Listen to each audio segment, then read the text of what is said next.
So here's an example. Let f be the function that gives the square of a number. And what I want to do here is show you what function notation is.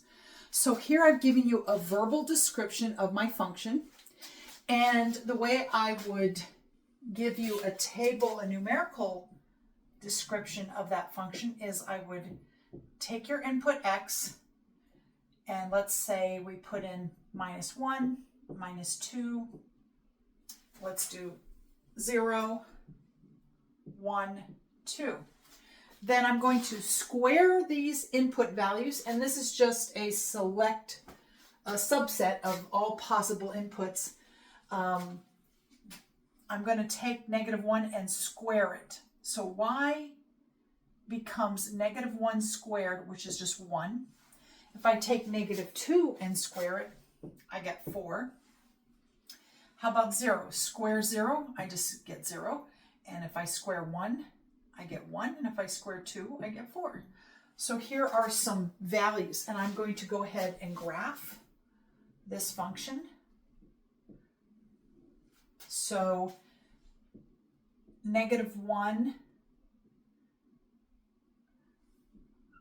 is the x value, and for the corresponding y value, I have 1. So here x is -1, y is 1, and so that point is plotted right there. Now if I put in -2, then the output is 4. So 1, 2, 3, 4. I have my corresponding ordered pair is -2, 4, and that point in the rectangular coordinate system is right there. Now, if I put in 0, I get 0. So 0 for x is right here, and y vertically is 0, 0 is right there at the origin. And if I plug in 1, I'm going to get out 1. So here's x is 1, y is 1, so the point is right there. And if I plug in 2, I'm going to get 4. All right, so we have a parabola.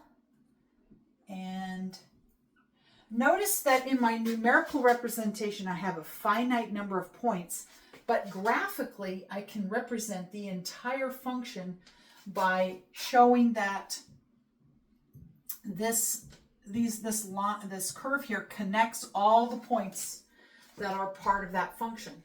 And so the graphical representation, even though I can't draw every point, at least it represents the complete function. Now, the whole purpose of this is to talk about function notation. The idea behind function notation is to show that it's a function by representing y equals x squared, and instead of using y as our output, we're going to replace it with f of x equals x squared.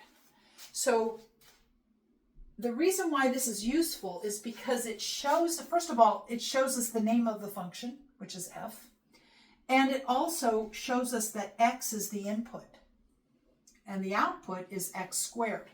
So this representation is very nice because it, like I said, it shows the name of the function, and it also shows the fact that you're putting in x. And it just very clearly shows what the input is.